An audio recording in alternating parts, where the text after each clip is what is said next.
รรมชาติของความทุกข์ในจิตของมนุษย์สวัสดีค่ะยินดีต้อนรับทุกท่านเข้าสู่ช่องของนิดาพาฟังนะคะในตอนนี้เราจะค่อยๆสำรวจสิ่งที่อยู่ใกล้ตัวที่สุดแต่มนุษย์กลับเข้าใจมันน้อยที่สุดนั่นคือความทุกข์ความทุกข์ไม่ใช่สิ่งแปลกปลอมไม่ใช่สิ่งที่มาจากภายนอกเพียงอย่างเดียวแต่ความทุกข์นั้นเป็นสภาวะที่เกิดขึ้นในจิตใจของมนุษย์เองและเมื่อเราเริ่มมองมันอย่างลึกซึ้งเราจะพบว่าความทุกข์ไม่ใช่ศัตรูของชีวิตแต่เป็นภาษาหนึ่งของจิตที่กำลังพยายามสื่อสารกับเราความทุกข์คือการรับรู้ไม่ใช่เหตุการณ์สิ่งเดียวกัน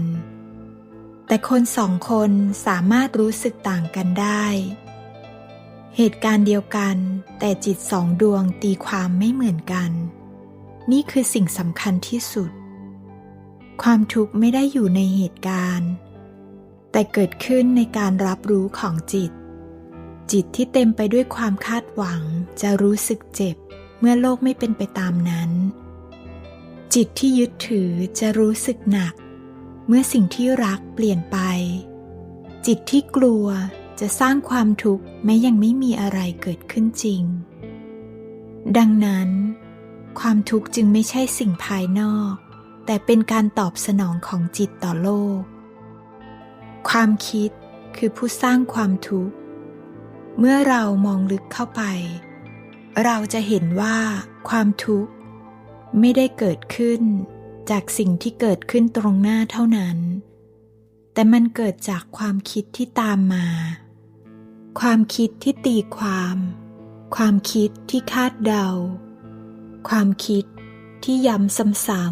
ำๆความคิดที่สร้างเรื่องราวหนึ่งเหตุการณ์ถูกจิตขยายออกเป็นหลายชั้นของความหมายและในชั้นเหล่านั้นเองความทุกข์จึงก่อตัวขึ้นไม่ใช่เพราะสิ่งนั้นรุนแรงแต่เพราะจิตไม่หยุดสร้างเรื่องราวความยึดถือคือรากของความทุกข์สิ่งที่ทำให้ความทุกข์หนักขึ้นไม่ใช่เพียงเหตุการณ์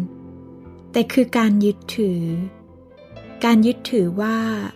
นี่ต้องเป็นแบบนี้ฉันต้องได้แบบนี้เขาต้องไม่เปลี่ยนชีวิตต้องเป็นไปตามที่คิดเมื่อความจริงไม่เป็นไปตามนั้นจิตจึงเกิดแรงต้านและแรงต้านนั้นเองคือสิ่งที่เราเรียกว่าทุกข์ยิ่งยึดมากยิ่งเจ็บมากไม่ใช่เพราะโลกใจร้ายแต่เพราะจิตกำลังเกาะแน่นเกินไปความทุกข์นั้นคือสัญญาณความทุกข์ไม่ใช่บทลงโทษหลายคนเข้าใจว่าความทุกข์คือสิ่งที่ไม่ดีหรือเป็นสิ่งที่ต้องกำจัดทันทีแต่ในมุมมองลึกๆของจิตความทุกข์คือสัญญาณว่าบางอย่างในจิตกำลังถูกยึดกำลังถูกกดหรือกำลังไม่เข้าใจความจริงบางอย่างเหมือนระบบเตือนภัยภายในที่บอกว่า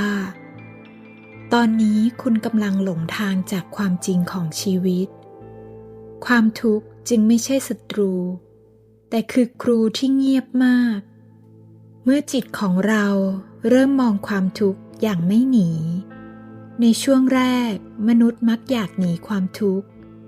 อยากลืมอยากตัดออกอยากไม่รู้สึกแต่เมื่อจิตเริ่มสงบลงเล็กน้อยจะเริ่มมีการเปลี่ยนแปลงแทนที่จะหนีจิตเริ่มมองจิตไม่ตัดสินจิตไม่ผลักไม่ดึงเพียงแค่มองว่าความทุกข์กำลังเกิดขึ้นอย่างไรและในจุดนี้เองความทุกข์เริ่มเปลี่ยนรูปมันไม่แข็งเท่าเดิมไม่ทึบเท่าเดิมและไม่กดทับเท่าเดิมเพราะการรับรู้เริ่มเกิดขึ้นแล้วความทุกข์คือกระจกของจิตทุกความทุกข์สะท้อนบางอย่างในตัวเราเสมอ ความกลัวสะท้อนความไม่มั่นคงภายในความโกรธสะท้อนสิ่งที่ถูกกดไว้ความเศร้าสะท้อนการยึดในสิ่งที่เปลี่ยนไปความว่างเปล่าสะท้อนการหลงลืมตัวเองความทุกข์จึงไม่เคยไร้ความหมาย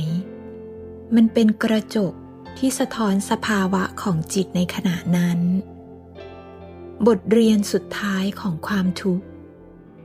เมื่อเราเข้าใจธรรมชาติของมันความทุกข์จะไม่ใช่สิ่งที่ต้องเอาชนะอีกต่อไป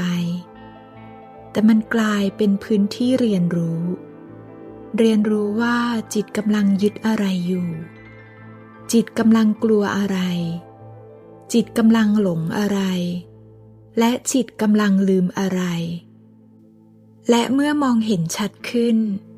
ความทุกข์จะค่อยๆ คลายพลังของมันเองไม่ใช่เพราะเราหนีแต่เพราะเราเข้าใจมันแล้วธรรมชาติของความทุกข์ไม่ใช่สิ่งที่มาจากโลกภายนอกแต่เกิดจากการรับรู้ความคิดการยึดถือและการไม่เข้าใจความจริงของชีวิต